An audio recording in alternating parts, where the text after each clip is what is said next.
Everybody loves Carlos Rodon. What's not to love? I mean, high draft pedigree, former number 3 pick out of NC State. But we also appreciate his journey because it was not a straight line to success for him. Just a few off seasons ago, keep in mind, he was non-tendered by the White Sox. Went back and then top 5 Cy Young. Now top 6 Cy Young in his first year with the San Francisco Giants, and now as a bevy of suitors. Tom Verducci, how do you see the Carlos Rodon market right now? It's hot. It is red hot because, first of all, with Verlander off the board, DeGrom off the board, best starting pitcher out there. And, guys, I know you brought up the Tommy John surgery. Some injury hiccups early. I didn't love his mechanics coming out of college. He had a major league elite slider then, didn't have fastball command. Different pitcher now. So now we are now looking at what I call one of the best four-seam elevated fastball monsters in the game today. This is the way he has changed his career. So I'm looking at a different pitcher now than early in his career when he worked down for the most part. Here's his four-seam fastball. I want you to pay attention to the height. Average height of the pitch. You see how it's climbed, and the batting average goes down. With the high spin, high velo on his four-seam fastball, you see the gain in velo as well. This is what I mean by being an elite elevated fastball monster. That's what Carlos Rodon is now. Think about the average height now. Think about guys who can live at the top of the zone consistently. Here's your list. Highest average on a four-seam fastball. I'm talking about guys who throw up more than 1,000 fastballs. So these guys live up in the zone. Only Christian Javier, we know how electric his stuff is, goes upstairs as often as Carlos Rodon. Let me show you the change now, the way he's worked higher in the zone with better stuff. Right? I talked about how he used to pitch more down in the zone.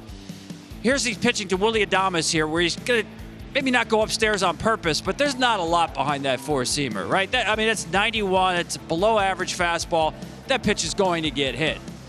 Now you watch him facing the same batter this year, and you're going to see the difference in velocity and ride on this four-seamer. Watch him throw it by him.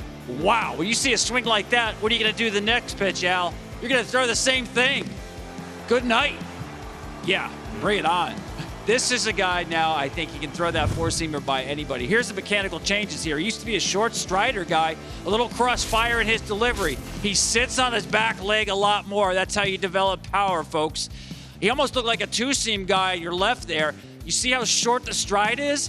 He's getting out over his front side now, getting more extension on these four-seam fastballs. Now look at the deceleration. That hand now is finishing behind him. That's why I said I was never a huge fan of his mechanics before.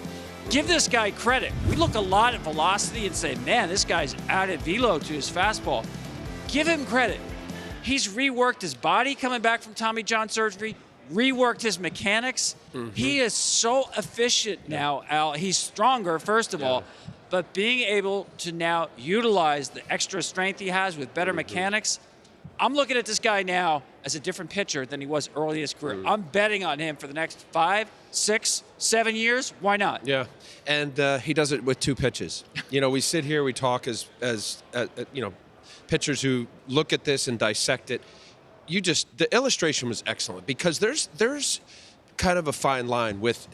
Not every guy has the ability to throw it upstairs, as you just showed with the numbers, because the window of success is very small. A couple things. Andrew Bailey, I got to give Andrew Bailey, pitching coach, credit out there in San Francisco. Kevin Gausman goes over there and kind of becomes a star, right? Now, I know Toronto with the big contract. When you get somebody who understands that there's next level in you, so long as you're healthy, that was an issue with him because he dropped his velocity significantly with the White Sox, and that was the concern. So velo up, 2 pitches.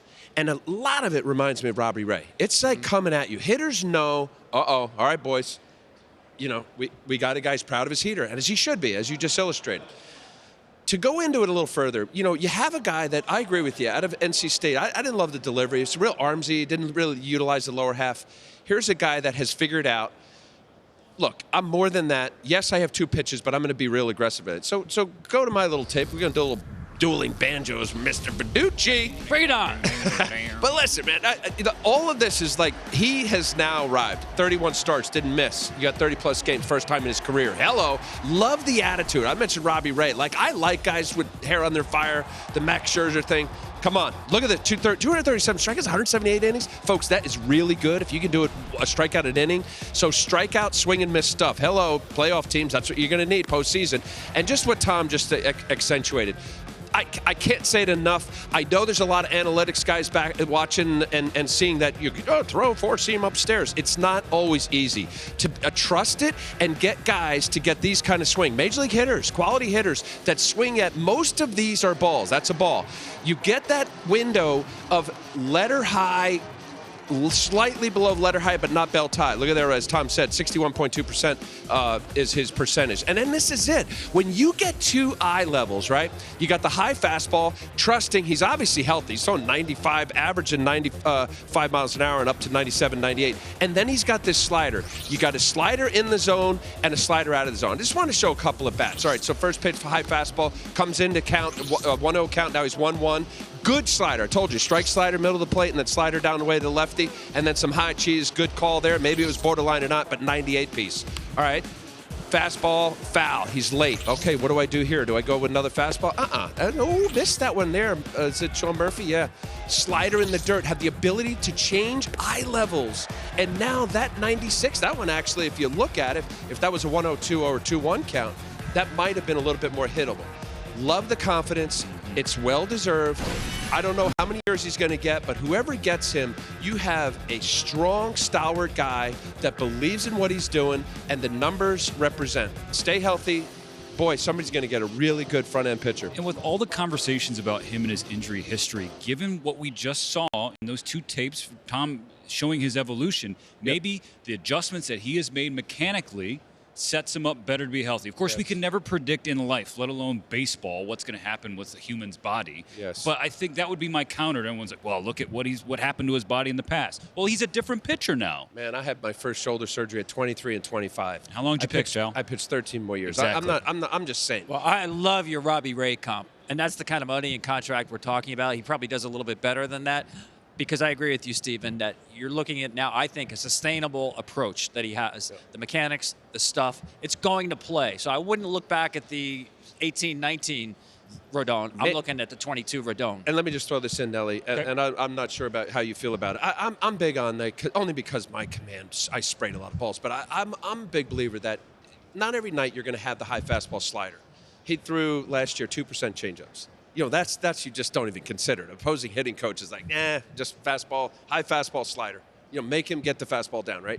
At some point, if this is a 6-7 year deal, I don't know what he's going to get. What do you think? 6 or 7. Okay, 6 or 7. When the velo is not there and you don't have a feel for whatever reason on a given night, you don't feel a slider, to incorporate that third pitch. I'm just a big believer. And I'm not saying every guy either A, could do it or needs it. Yeah, I would agree with that. He's obviously not close to that point. I know what you're saying. Yeah. I think it's tough to actually give a guy a really good changeup. It's more of a nature than nurture pitch for me. Yeah, it's hard to have. It's such a feel pitch. If you don't have a feel, it's hard to get. So maybe he throws a slower breaking ball. I could see him doing that. Fair enough. A get me over curveball more so than the straight change. 5% on the curveball right now. Yeah. So he has one. Yeah, 5%. You're not looking at his curveball. Look, our guys love Carlos Rodon. I love Carlos Rodon. Every team would love to have him. Who gets him? We'll find out. Maybe we'll find out before the end of these winter meetings. Who's to say?